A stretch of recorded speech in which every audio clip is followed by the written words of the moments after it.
behind the mic at KXEX. This is the Alan Autry Show. No retreat. And so, my fellow Americans, ask not what your country can do for you. Ask what you can do for your country. Mr. Gorbachev, tear down this wall. What the hell's going on out here? Everybody's grabbing out there. Nobody. That the only thing we have to fear is fear itself. Today, I consider myself the luckiest man on the face of the earth. I'm not fearing any man. Mine eyes have seen the glory of the coming of the Lord. So, 5 seconds left in the game. Do you believe in miracles? Yes! Unbelievable. Free at last! Free at last! Thank God Almighty! We are free at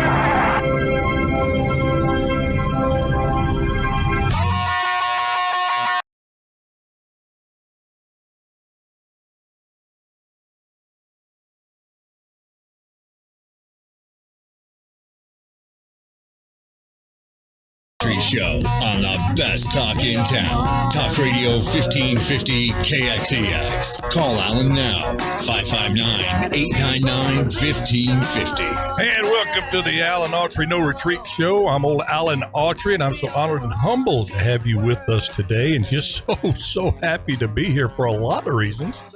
But, boy, I tell you, you Facebook folks don't get to hear, but the radio folks do, with the song Revolution. When Paul McCartney just hits that scream there, man, I would like to do that one time. I did it one time. That's when I was moving a couch out of my apartment. I dropped it on my toe, and man, I sounded just like Paul McCartney in Revolution. But I tell you, I keep teasing you folks that one of these days we're going to break down that song. It is the biggest anthem for freedom. It may be, people just want to head bob and groove to it because it's got such a good, upbeat sound to it, but it's from the Beatles. They've been identified with not really conservative causes, but if you get, dig into their history a little bit, they were not what they were made out to be politically by a long shot. Excuse me.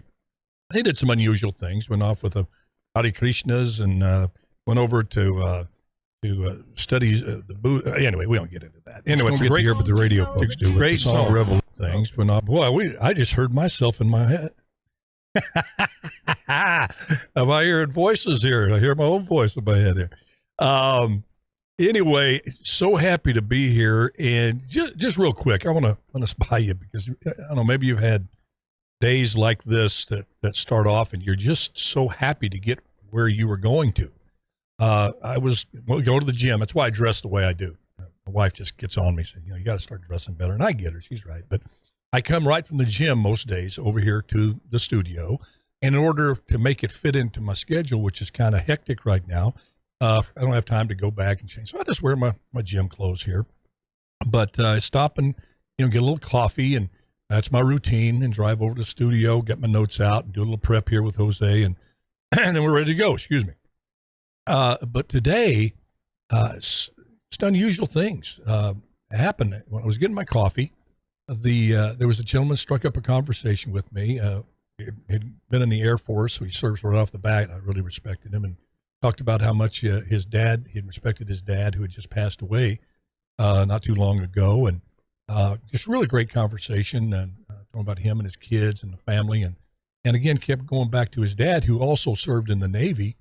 And then about halfway through the conversation, he says he pulls this bag out of his sweatshirt, and he goes, here he is right now. He pulls out this beautiful heart-shaped crystal type object, and said, these are my dad's ashes are in here. And he goes, here, hold it. And I said, oh, that's okay. He says, no, come on. So he put it in my hand. I held it. He goes, it's heavy, isn't it? Yeah. And I'm sitting there going, I got this man's father, in my hand. I'd never experienced anything like that. I was didn't know what to say. And, there's, religious beliefs that come to play when someone passes away, whether you believe in cremation or not. And I didn't want to go there. All I wanted it brought that man comfort. He says he put it back in his little sack and put it in his warm-up sweatshirt there. He says, I get to take my dad wherever I go. So you know what? That's what the man believes. It brings him comfort. It was just Great to see. Good guy. It's one of those meetings that you obviously never planned for, but there's always more to what you're doing than what you're doing. And that's when God intervenes and lets people get together and hopefully just love on each other. So anyway, when I get in the car, I back out and I almost hit another car. Well, I mean, I'm in my wife's car, okay? I drive an old Silverado. She has a Mercedes. And we're looking to get another car, car shopping, because you know how difficult that is nowadays. But man, I almost, gathered myself. Oh man, that was a close one. Because I bring this thing home with much as a scratch on it, I'm toast. So I get in, turn the corner, and it's not even a few hundred feet over to the studio from this particular Starbucks. And I turn the corner. Here comes a car and comes within inches of me, slams on the brakes, almost T-bones me. And already, so that's been within literally less than a minute. I've almost had 2 wrecks. I pull in to my parking space, and I took a deep breath, and I said, Lord, thank you, thank you, thank you. I always love coming doing this show. I've told you folks this many times. It's just a chunk of heaven for me to be able to come here and visit with you. But I have never been happier to be here than today. So, we all have these days, these near misses that make us, just appreciate the things that we're doing even more, that we have the opportunity to do a radio show and all that stuff. So I wanted to pass that on because, one, because I felt it in my heart. Number 2, because I didn't really want to get to the next subject, but I got to do it. I've been getting a little bit, some would say quite a bit of heat for the subjects that I talked about. Not yesterday, we did a rerun, but on Tuesday when I made I asked a question, simply asked a question, and then gave an opinion on a situation. Well, at least in my little world, the doo-doo hit the fan a little bit with some people in my sphere and people outside the sphere. Because, you'd be on TV, been mayor, and, people kind of follow you for whatever reason, just to see what you're doing and saying so they can either support you or attack you. It never stops once you've held office. And you mayors, Jerry Dyer, you'll find that out, is when you leave office, it follows you around a little bit. But I noticed that after I'd made asked the question and gave my opinion, made the statement, I looked in when we've lost some viewers, and the numbers tell the story. And I have no other conclusion because it was such anomalous in its nature that I have to think that what I'm about to say and recap had a little bit to do with it. I talked about just a question, knowing the history of slavery in the African American community, how could anyone really knowing that history be in the Democratic Party right now?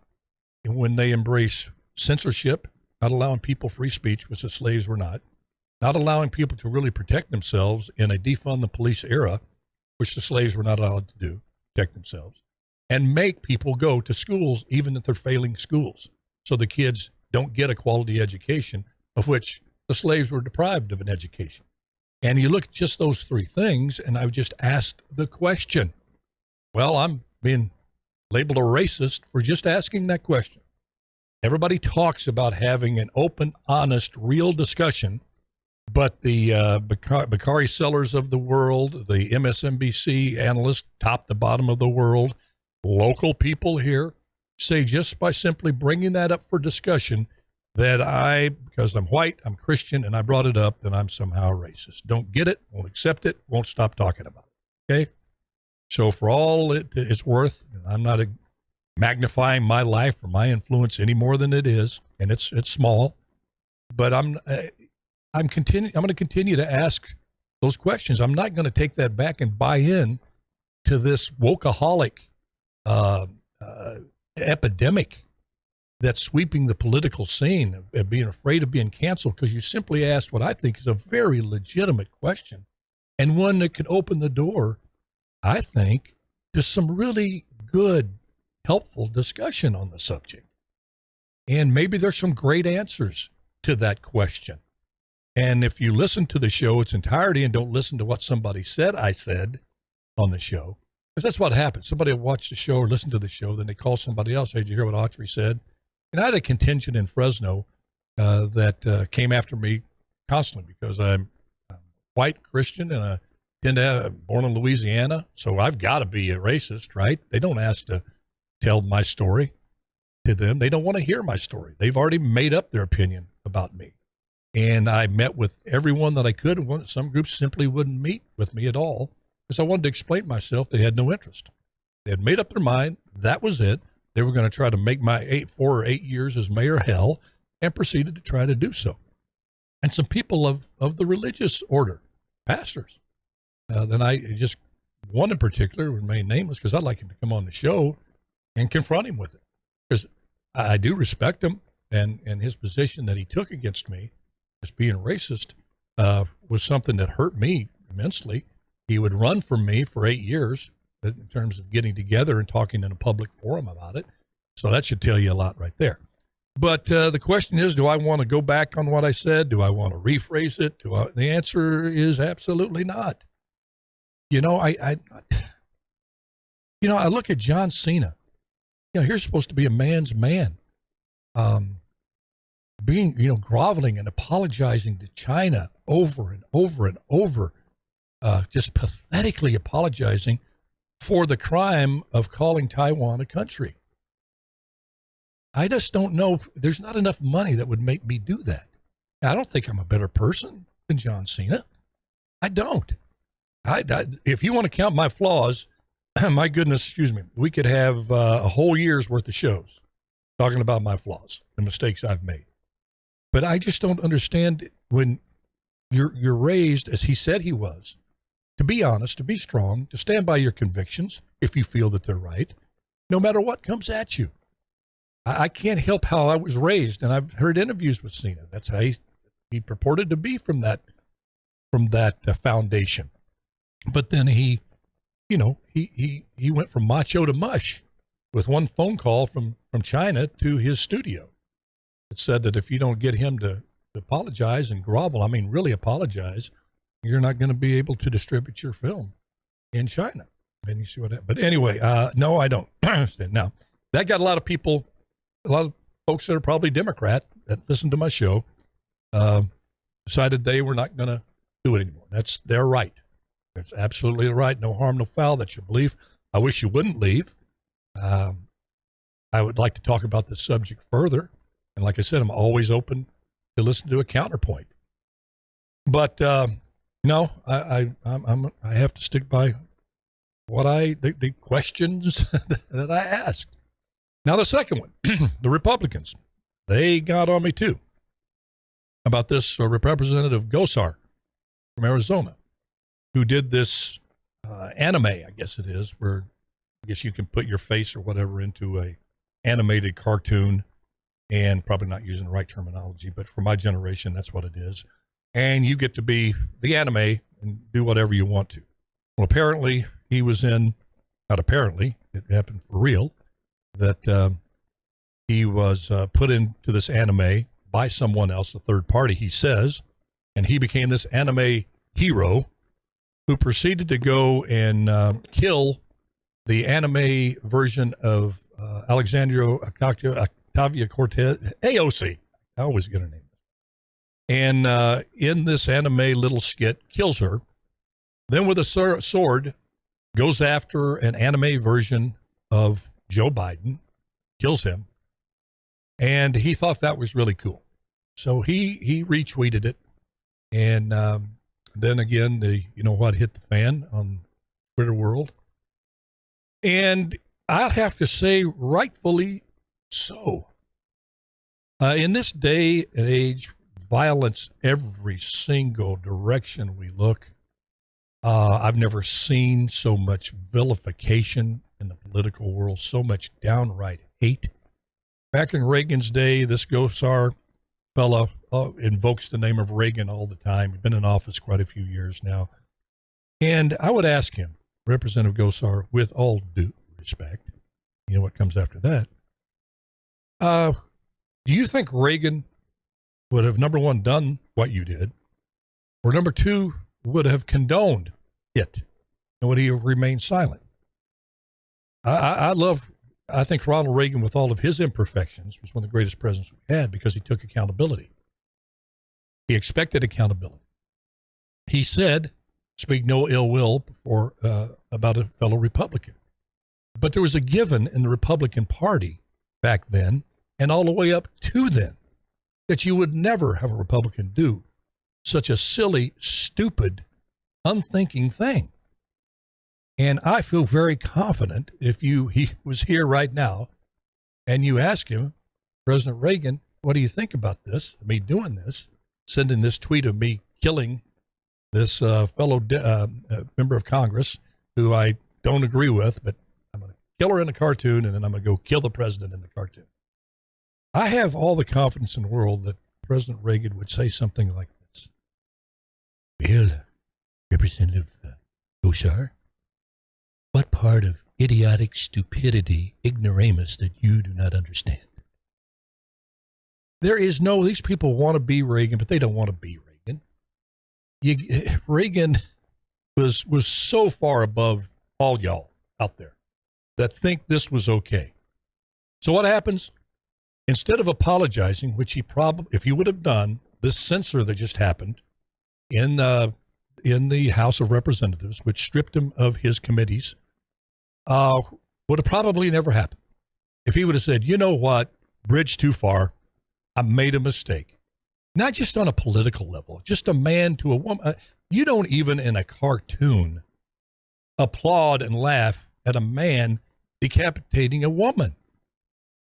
Whether they agree with you politically, whether they're the biggest Marxist in the world or a Margaret Thatcher conservative. You just don't do that. That's my opinion. So, and I've told the committee, my Republican brethren here, who I have a lot of friends that are Republican. I'm an independent. I used to be a Republican. I became an independent. I said, listen, I get calls all the time. Will you come to this fundraiser for this Republican? And I look at who it is, and I say, I know who this doofus is. I know what kind of dishonest person this is.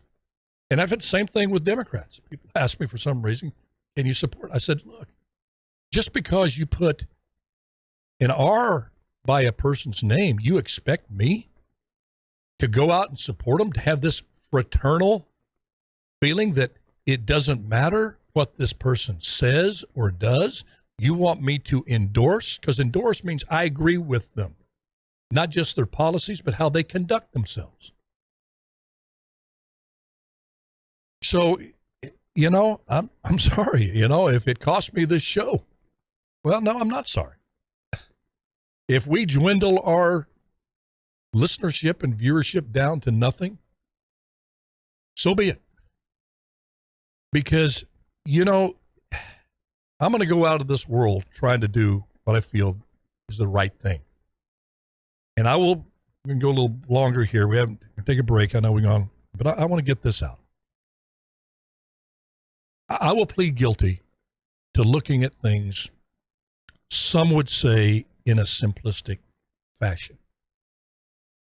And by that, I mean, I look at the world, most of the world's things going on can be divided into two groups, good and bad, good and evil. Now, I know there's some gray area, especially in some political aspects, societal aspects of things and issues, where there can be some gray area. I will hand you that. But what life has taught me, and sometimes the hard way, because I wanted to find gray area in something that was clearly good or bad. And I said, a little bit. Can I just, my faith tells me when I forgive, I have to forgive 100%. And I've been wronged so bad in life by some folks that I've asked God, can I just, I know you said it has to forgive them 100%, Lord, but can I just forgive them 90% and keep 10% in there just to tell this person off, tell them how I truly feel. Just let me have that 10% of unforgiveness. Nope, 100%. You either forgive or you don't forgive. Simple as that. Forgiveness, good. Unforgiveness, bad. And I look at life, and I that's just how I look at things. Speak your mind, good. Verbal abuse, bad. Child discipline, good. Child abuse, bad. Honesty, good. Cheating, bad. And, heat of the night, good. Any show up against it, bad. You could, oh gosh, sometimes you got to laugh through the tears. Yeah, I do look at things, and what Representative Gosar did was bad. Just own up to it. Because this is a forgiving country, forgiving people. But you gotta seek it. You gotta humble yourself and not want to endear yourself to a fringe element of your party that's going to just literally throw you a party because you did this anime, which did nothing to further anything in this country of a positive nature. And those folks on the left that tell me, because I asked a simple question, why could a African American, my black brothers and sisters, really be a part of a party as it is now that would not allow you to speak your mind, to defend yourself, and to have your kids go to a school, a quality school that can teach your kids? So anyway, okay, we went a little longer. When we come back, have you ever noticed that the wokesters on the left, the wokeaholics, the WFL, the woke far left, they seem to have a little system, like a little playbook on how they approach things. And when we come back, I'm going to lay that playbook out for you a little bit. And I think you're going to find it very interesting. This is Alan Autry, No Retreat. We'll be right back.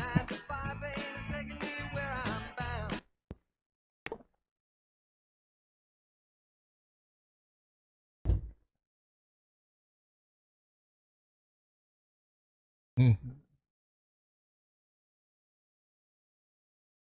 Oh, is she coming in? Or is she? Oh, you're going to Zoom her right now? Good deal. Yes. Sounds good. What's her name? I'm not sure. I asked Guillermo, and he said he wasn't sure who was going to do the interview. So okay. Let's see. Oh, yeah. Would she? Oh, man. Okay.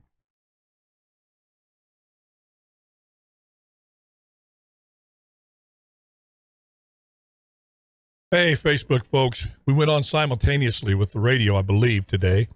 So I didn't do the preamble to the show, if you will, but welcome. Love to have you. And a lot to cover today. I know we have Amy. Amy? Okay. We're going to do the playbook thing after an interview we have with Amy about something very, very special happening here in Fresno.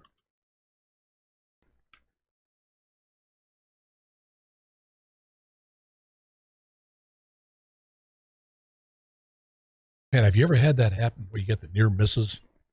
I mean, several of them in a row. It's like, my goodness, what's going on? I'm looking up. It's going to fall on me. All right, look here. We have Amy and who? Amy? Darren. And Aaron? Darren. What's it again? Darren. Oh, Darren. Gotcha. Amy and Darren. Okay. Yes, sir. How are you today, Alan? I'm better than I deserve. Thank you for asking, Darren. And really, this was a nice little respite from the stuff we're talking about at the top of the show. I had to do a little recap of something that's a little controversial. With what I said, which I still, in my naivete, well, I get it. Why people overreact. They hear certain things. And they don't listen to the whole interview. They don't read the whole article. They hear a sound bite, and they try that sound bite or what somebody told them they said, and from their context. And all right, we got 2 minutes. 2 minutes. Come back. Maybe you want to ask stuff about the event. Well, I want to have it on radio though. Because mostly it's going to be local here, folks. So now, but I know what you mean. Yeah, get some delete in, Jose. I'm sorry about that. I get you. So it's going to be, when is it again? Darren, Amy, the event, the play? Yep. So we opened up the weekend after Thanksgiving, so November 27th, next Saturday. Okay. We have two shows. We open up with a matinee. Okay. And then we had an evening performance that night to kick off the celebration. And it goes all the way to December the 11th. Yeah. Sounds good.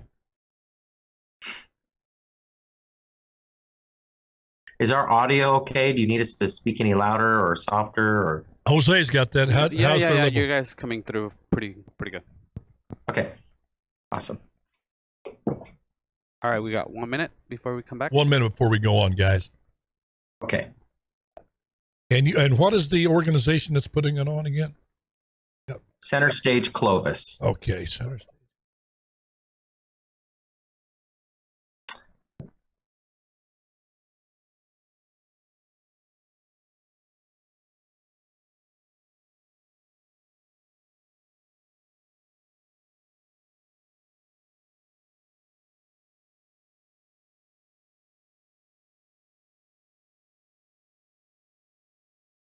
All right, 20 seconds.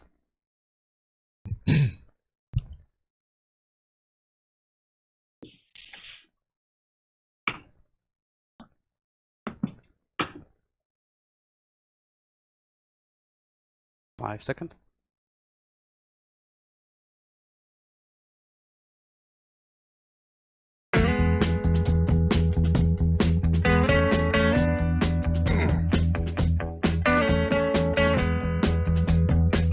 You're listening to the Alan Autry Show on the best talk in town. Talk Radio 1550 KXEX. Call Alan now, 559-899-1550. And welcome back to Alan Autry No Retreat. And I teased before the break that we're going to go over the left playbook, but that's going to be preempted. I'm going to audible at the line of scrimmage here because we didn't know if we were going to have them, but we are blessed to have them. And that is Amy and Darren from Center Stage Clovis Productions. And we got something exciting happening November 27th, y'all. First of all, welcome. And then tell us a little bit about the big event at the Clovis Veterans Memorial Auditorium. Sure. Thank you, Alan. Thank you for having us on your show. No, honored. Yeah, we're excited to bring Merry Christmas George Bailey to the Clovis Veterans Memorial District here in Clovis this holiday season. And for those of you that might catch the trick there, it's a George Bailey, which would be, it's a radio adaptation of It's a Wonderful Life. So we're taking the audience back to 1947, and they get to watch studio actors in a radio station perform It's a Wonderful Life as a radio show back in 1947. And how cool is that? I love when, because you theater folks are different from actors, film actors and TV actors. There's just so much more creativity, and it's more of a realism to it and that sort of thing. I heard that is Jim Tuck in the show? I think I ran into Jim Tuck. No, unfortunately not. We couldn't get Jim on this show, but he's such a wonderful, extraordinary talent in our valley. Yes, I was trying to remember where I first heard about this, and I think Jim told me about it, and he's really excited about going and visit. Well, now, when is this going? Give folks the dates and times. Sure. So we open Saturday, November 27th at 2 p.m. with the matinee. There'll also be a 7 p.m. showing on the 27th.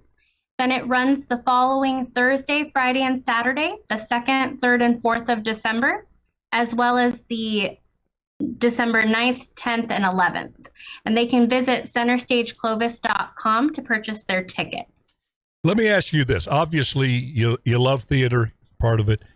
How exciting is it to get back after all the COVID stuff, all the theater shut down? Our son, Kim and my son is in New York, and all the theater was shut down. It was just a dismal atmosphere for the actors to have to persevere through that. It's starting to open up now, but how exciting is it for you all to be able to do that live theater for the community?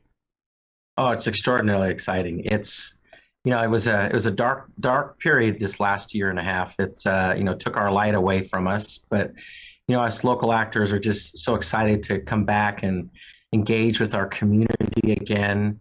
We felt that this show had the best message coming out of this pandemic, as we've all been struggling through it, that our life is wonderful. No matter what challenges we face, we wanted to leave our audience touched with how precious our life is, and even through past the pandemic, all the fires that we've been through in the state, just a lot of tragedy. And so we just wanted to bring some positivity to the holidays and just remind people of just how important life really is. Tell us a little bit about Center Stage Clovis. How did it start, and a little bit about y'all? Sure. So Center Stage Clovis started, actually, we're celebrating our 30th anniversary this year. Really? Yes, so we're opening our holiday show on our 30th anniversary year. So it was started back, let's see. In 1991 as part of Clovis Unified School District, the Community Education Department.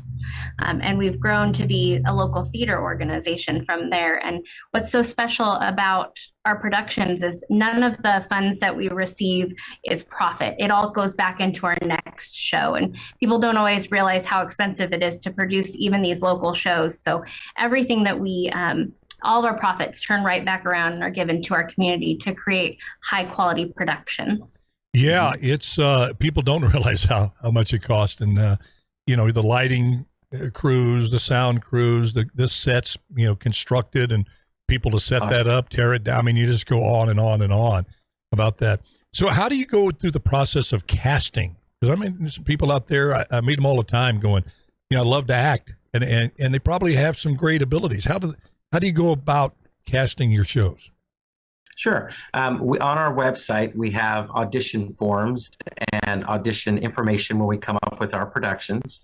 And it's open to the public to come and audition. We encourage, one of the things that Center Stage is really known for is families that have come to audition, and the whole family's been casted as an experience, for our summer musicals, for an example. And that's a memory they can share forever, that they all got a chance to do a musical together. You guys have cast entire families? Yes, we do. Oh, how cool is the entire Even this show. In fact, this show, our lead, Lydia, came to bring her daughter to auditions, and then decided here that she would just throw her name in the hat to audition, and she ended up being casted as Mary. And her daughter is one of the children of George and Mary, so they're a duo together. Oh my goodness! Hey, Jose, maybe we should get the KXEX family. Go there. Guillermo can play, do a little Shakespeare. He can play Hamlet. What Shakespeare play? Does the guy get killed? Et tu, Brute? What is it?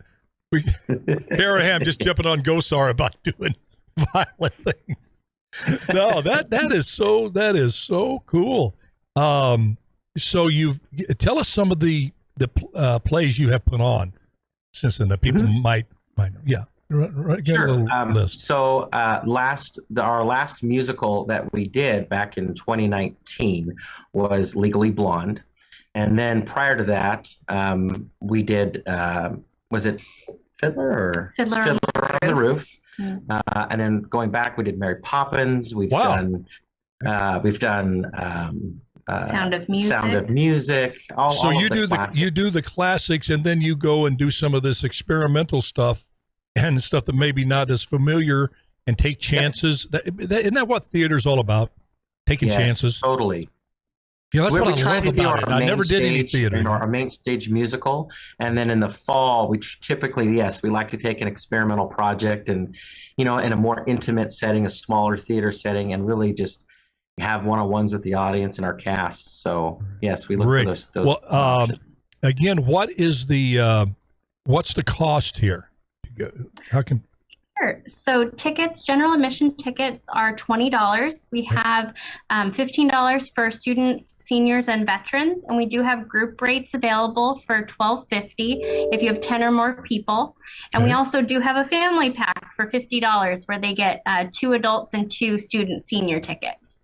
That is so lots of options. Yes, that's fabulous. I'm looking forward to going. I'll tell you that, and I know many members of my family look forward to going. And it's obviously G-rated. You could bring, I would advise folks though, but don't. If your kid's a little rambunctious, kind of find a babysitter. I'll speak for you guys. You don't have to be the bad people, because live theater is different than even a movie theater. And I've seen some situations where people are live theater and gosh darn it, they just don't understand the protocol there.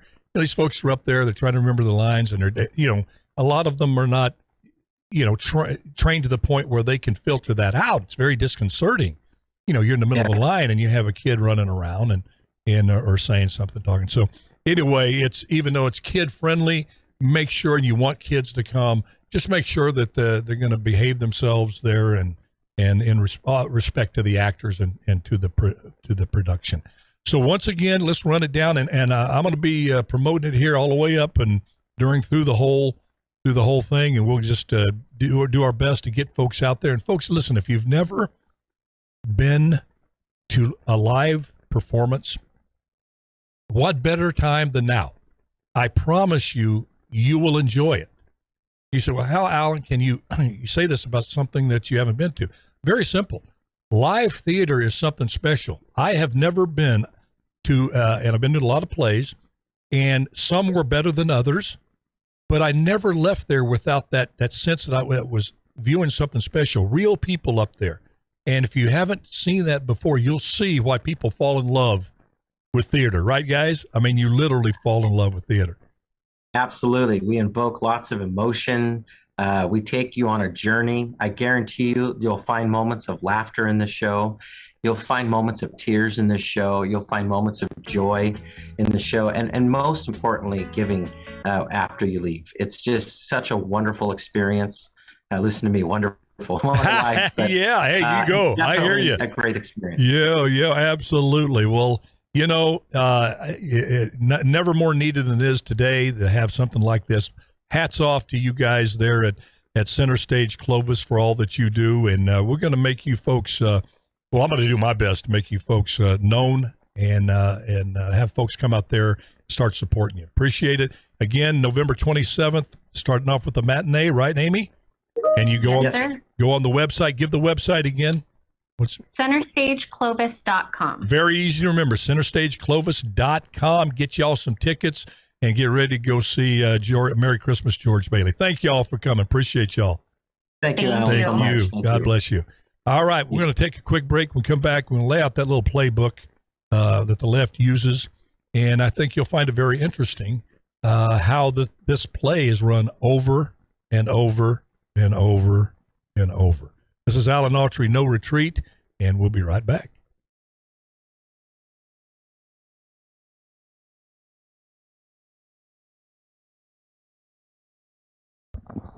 For some reason, the music is just it sucks. No, it wasn't working. The program that we use, but let me.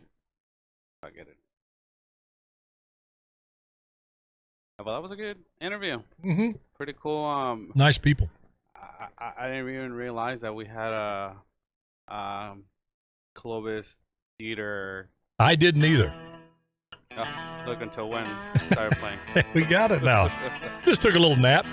Just hanging out with Joe Biden. It just took a little nap. That's all. Needed this little nappy poo. Oh, you fickle little sound system, you. Facebook folks, I don't know if you. So we had a little sound problem there, but Jose's got it. I think he's got it fixed. We got it fixed. Or, yeah, I think it's that artificial intelligence. It's deciding when it's going to work and when it's not going to work. Don't tell it what to do. Seems like the Zoom meeting was tossing in. Yeah. Isn't it going to be something when artificial intelligence starts talking back, arguing with you? You tell them, okay, go to the website Clovis, Center Stage Clovis. The artificial says, can you ask me in a more sympathetic tone in your voice, Mr. Rod? What? Let's go to center stage. I mean, that's coming. That's coming. You're going to get that artificial. They're already trying to imbue it with emotions and make it more human-like. Have you tried arguing or saying stuff to Alexa? Yeah, I have. Yeah. But I don't understand why the woke left hasn't caught on to that. Why didn't you call it Alex and it be a man instead of Alexa? Because you really do. Alexa, do this. Alexa, call there. Alexa, change the channel. Alexa, do that. You're just ordering a woman around. No, that ain't cool. It has to be a gender neutral name. Alex is for man. Alexa is for a girl. Let's call it Alexa. Alexei X. Latina X. Alexei X. Yeah, but what would the voice be? Would it be deep? Would it be deep like masculine? Well, wait, there's no masculine. Maybe so actual, like an actual robotic voice. People wouldn't buy that though. They wouldn't buy that. You know what? I think it just proves the non-gender neutrality, the binary aspect of man and woman. People, men in particular, want to hear a soothing woman's voice. There's nothing more soothing than a woman's voice when they're asking you, I love you. Every man wants to hear, I love you, honey. And I really appreciate what you do for the family. Every man, and they don't want to hear some, dude's voice. Well, I guess it comes, from the motherly connection. Oh, you're in trouble now. You're in trouble with the woke left now. All right, 10 seconds. No such thing as a mother, dude. No mother, no father, no husband, no wife, no brother, no sister, no aunt, no uncle. Birthing person. Birthing person. Oh, man.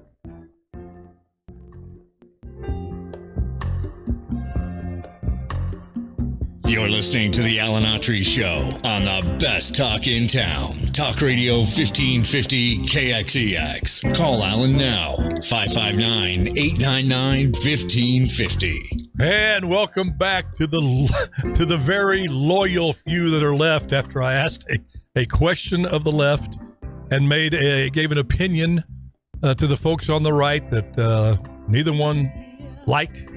And here we are. In the middle, stuck in the middle with you. And I am so honored to be stuck in the middle with you on these issues because, I tell you, it can be lonely out there when you speak your mind and you make up your own mind and you refuse to be a puppet. And you will find yourself on an island many times just picking the proverbial slings and arrows. But you know what? It's better to be on that island, feel good about yourself, and feel like you did what was right in the eyes of God, than to take one of these extreme sides out there just because you can go to a party and be slapped on the back a lot and told how great you are. So anyway, we just got a few minutes. Great interview with those folks. Go out and see that play. I'm going to make sure that I go out there and the family goes out there. But a lot to go over. We didn't cover today. We're going to try to get to it on Free for All Fridays. But quickly here, this Build Back Better bill, they say it's going to be $1.7 trillion. Let me just tell you what they're not telling you. Then we'll get to I promise I'll speed read the playbook, and then we'll cover it, the woke playbook, and we'll cover it more next week. But you got, as they say, the devil's in the details. Well, there's a lot of devil running in this Build Back Better bill.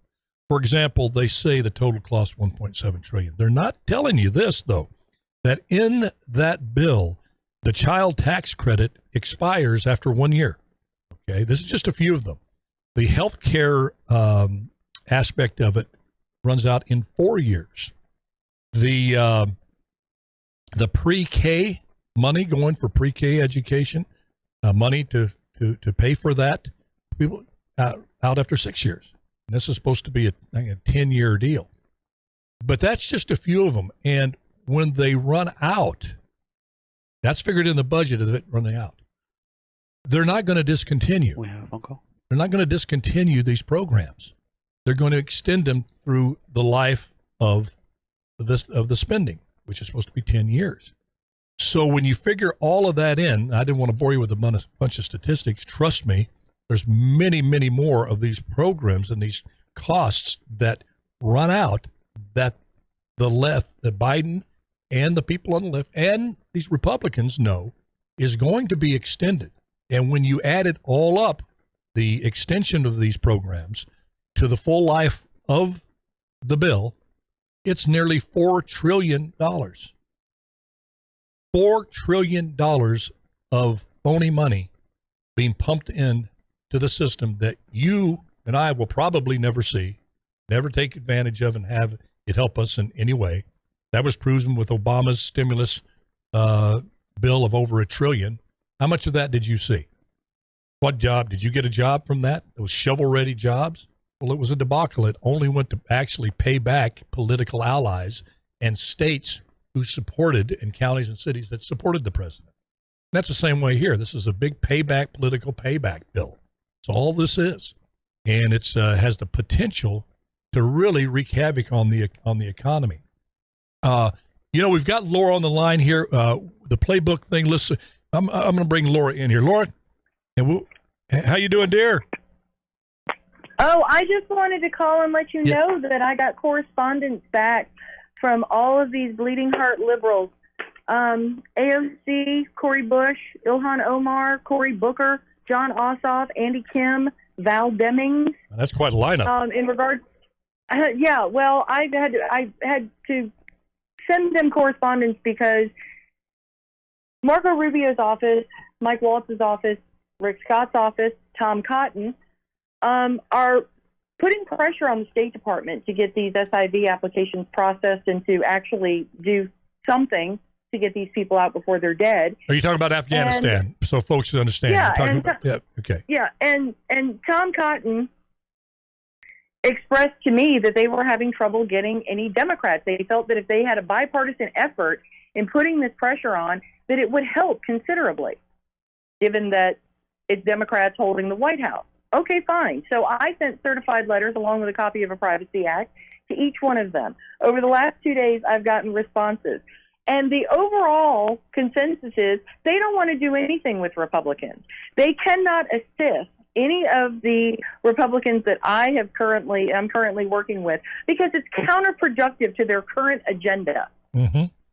But yet these are the same people, AOC, Bush, and Omar, made a public statement demanding that the United States government raise the refugee limit to 250,000. Well, they're short 96 positions in the State Department.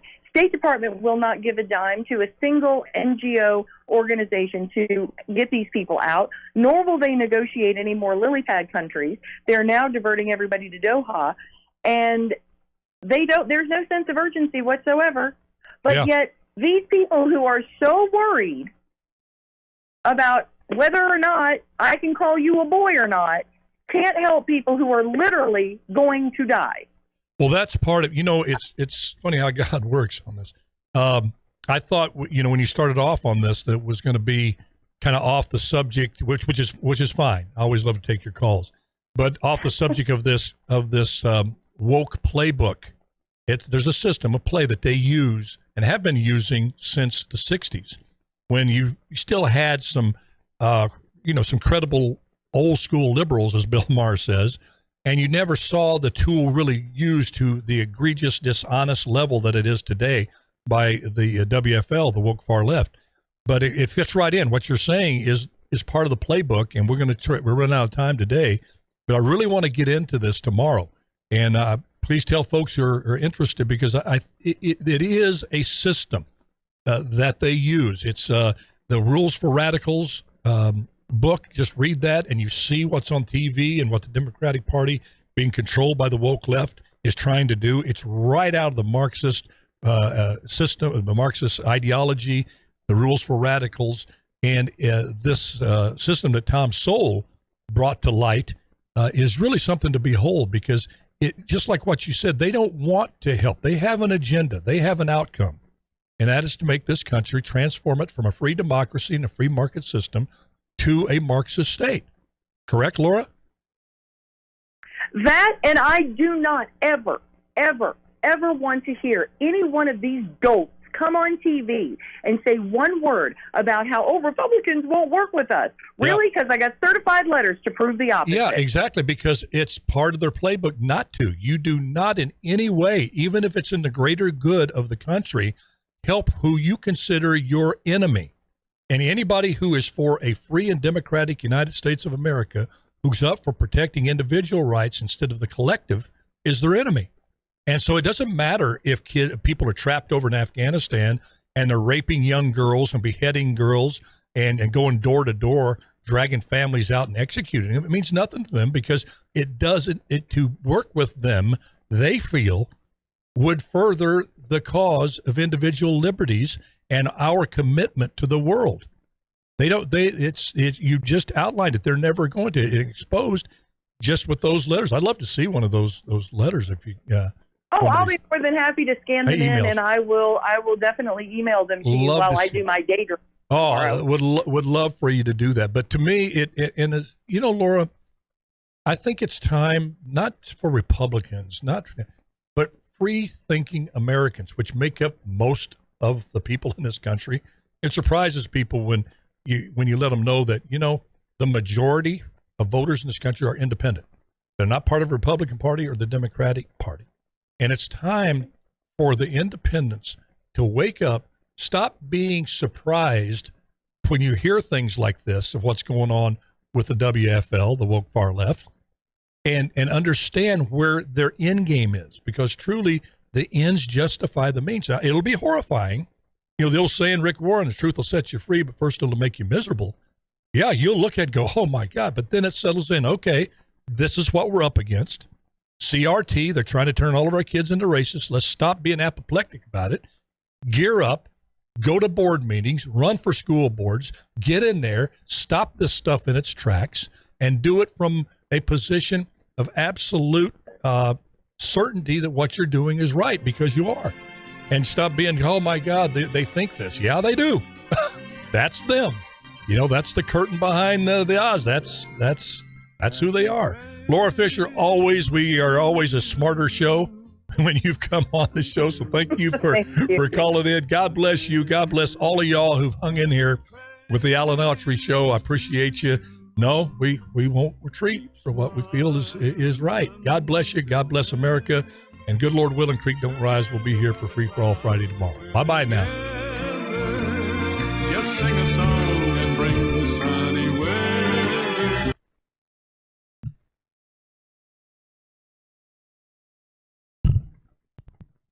Oh, Facebook folks, thank you so much. I got to head on out, and hope you be here for Free for All Friday. Just love y'all and appreciate those that are staying with the show.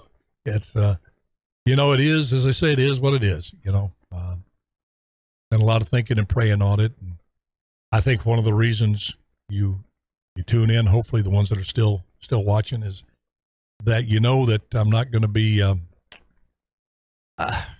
just not going to be politically bullied. I just don't respond well to that kind of stuff, and I don't think y'all that are still with me respond too well to it yourselves. It's just not a tactic that works with me. But I am open-minded. If somebody can make a good case, counterpoint to what I say on this show, whatever it is, always open. And not too stuck in my ways to say, you make a good point. I'm going to go think about that some more. And hopefully not too stuck in my ways, bullheaded to say, I was wrong. I want to change my position on it. That's just how I was raised. I'll throw my mother and father under the bus because they're the ones, Joe Duty and Verna Duty, who raised me to be that way. To be your own person, make up your own mind about things, to always be courteous to people, respect people, slow to anger, work with a team, be honest. I haven't always lived up to that. I'll be the first one to admit that. But I knew those, I could just feel in my soul that those were the right principles in life. As I said earlier in the show, there is good and bad. There's good and there's evil. And in most situations in life, if we're really honest with ourselves, we know where we should be on a certain issue. We know what we should say in a certain instance. We know the right thing to do from the wrong thing to do. And don't feel like you're alone. Nobody's perfect. As the Apostle Paul says, and when I forget it may have been in Corinthians, I'm probably wrong, but he said this: the things I want to do, I don't do, and the things that I don't want to do, I do.